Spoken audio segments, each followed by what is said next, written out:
오늘의 말씀 본문은 마가복음 14장 27절에서 31절입니다. 예수님께서 제자들에게 말씀하셨습니다. 너희는 모두 나를 버릴 것이다. 성경에 이렇게 쓰여 있다. 내가 목자를 치리니 양들은 흩어질 것이다. 그러나 내가 살아난 후 너희보다 먼저 갈릴리로 갈 것이다. 베드로가 말했습니다. 모두가 버릴지라도 저는 그렇지 않을 것입니다. 예수님께서 대답하셨습니다. 내가 너에게 진정으로 말한다. 오늘 밤 닭이 2번 울기 전에 내가 나를 모른다고 3번 말할 것이다. 베드로는 강조하여 말했습니다. 주님과 함께 죽을지언정 결코 모른다고 하지 않을 것입니다. 다른 모든 제자들도 같은 말을 했습니다. 지금 우리는 온 세상을 영원히 바꿔놓을 사건이 벌어졌던 한 주간을 앞두고 있습니다. 그 주간에 일어난 수많은 일들은 결국 예수님의 죽음에서 절정에 이르고 마무리가 되는데요. 예수님의 죽음에는 2가지 상반된 의미가 담겨 있습니다. 우선 예수님의 죽음은 역사상 가장 잔인하고 불의하며 가장 사악한 사건이었죠. 또 이 사건은 하나님께서 역사상 가장 자비로운 행동을 하신 순간입니다. 하나님은 예수 한 사람을 통해서 그분의 자비를 이 세상 모든 사람에게 넘치도록 부어주셨습니다. 이렇게 예수님의 십자가 죽음은 극에 달한 인간의 죄와 다함 없는 하나님의 은혜가 서로 만나는 지점입니다. 예수님은 자신의 죽음을 통해 모든 사람들이 하나님의 은혜를 누릴 수 있게 하셨습니다. 그러기 위해서 예수님은 자신의 죽음의 시간으로 과거 이스라엘 백성들이 놀라운 하나님의 은혜를 누렸던 한 날을 선택하셨는데요. 그날은 6월절 잔치로 이스라엘 전역이 들썩이던 때였습니다.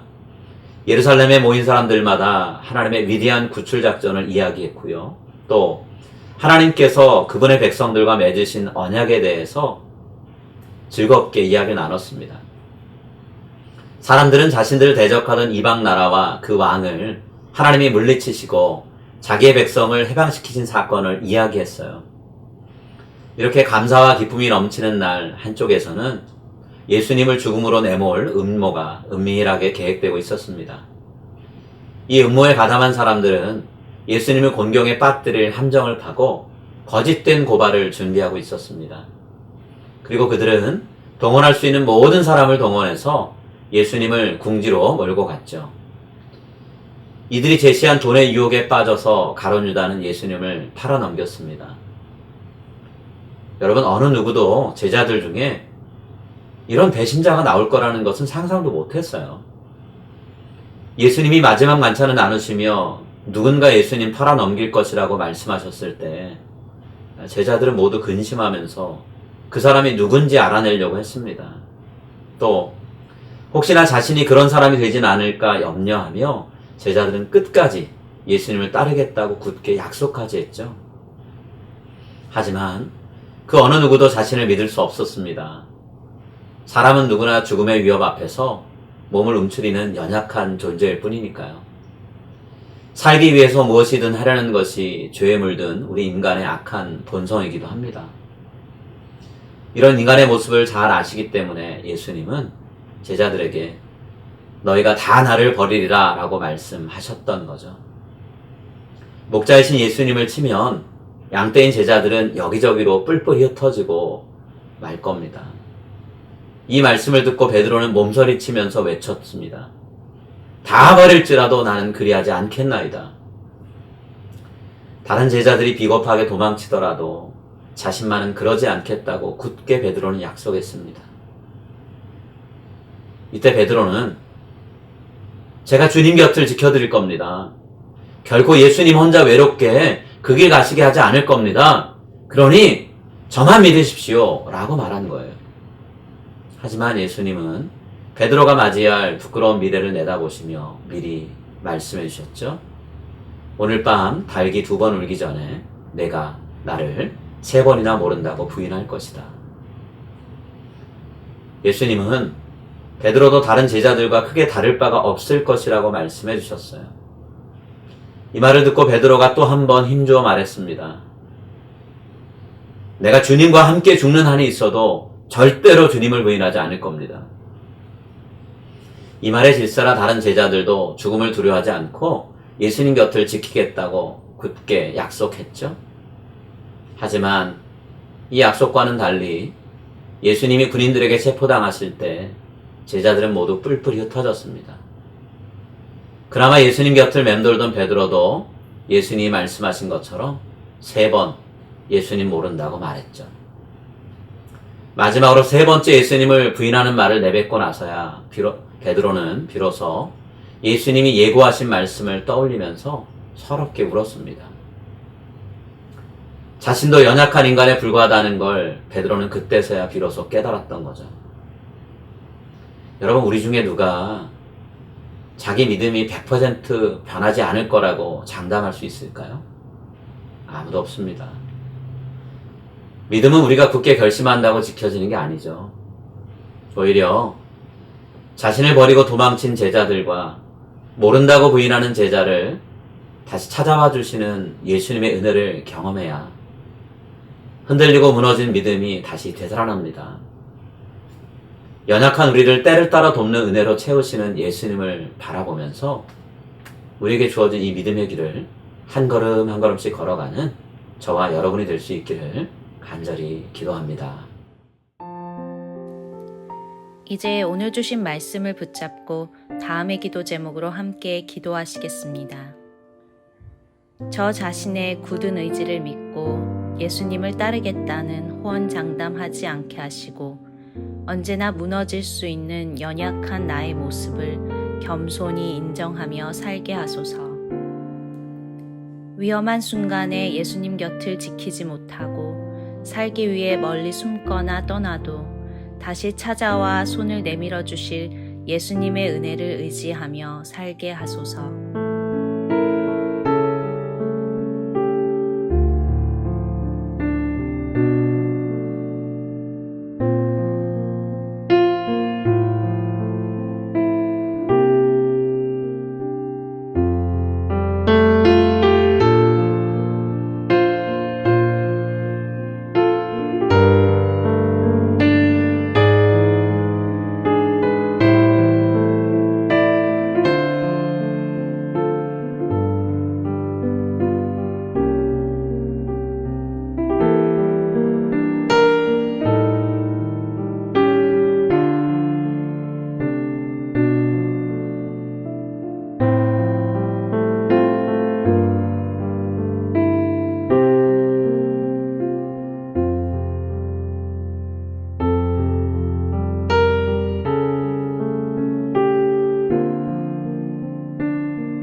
이제 오늘의 합심기도 제목을 따라서 함께 기도하겠습니다.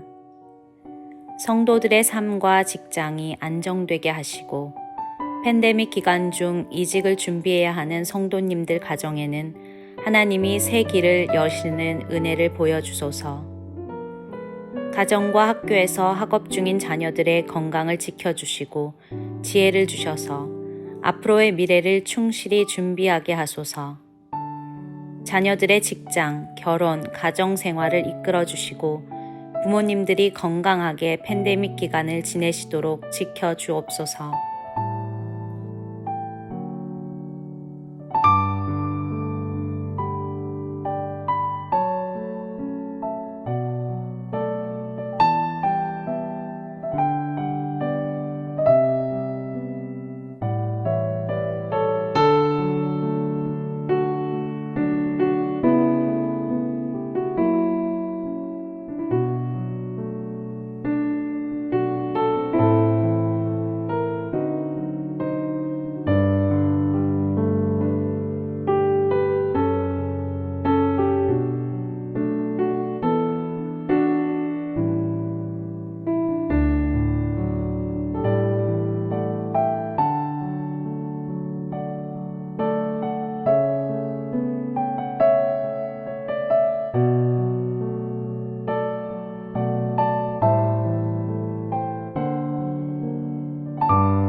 이제 다음 기도 제목을 놓고 함께 기도하겠습니다. 모든 선교사님들이 영육간에 강건하게 하시고 섬기시는 자리마다 하나님의 역사가 일어나게 하소서. 선교사님들 가족들을 건강하게 지키시고 사역에 필요한 모든 물질적, 정서적, 영적 자원을 채워주소서. 현지 성도님들의 신앙이 말씀 위에 뿌리내려 선교사님들과 함께 동역할 수 있는 지도자로 세워지게 하소서.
이제 다음 기도 제목을 놓고 함께 기도하겠습니다.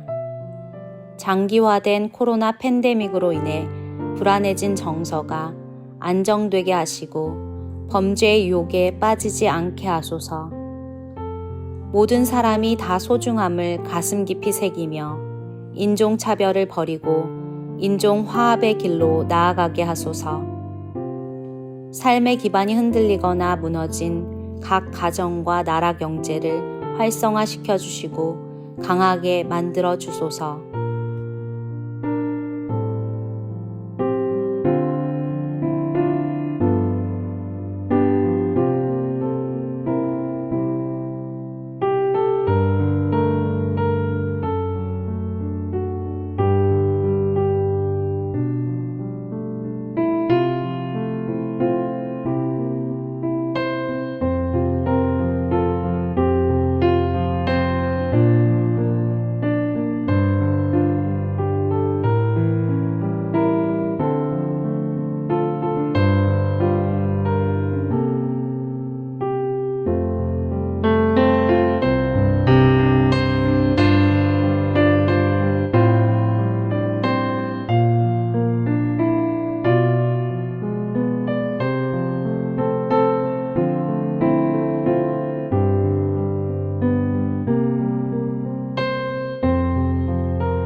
이제 자신과 가정을 위한 기도 제목을 놓고 함께 기도하겠습니다.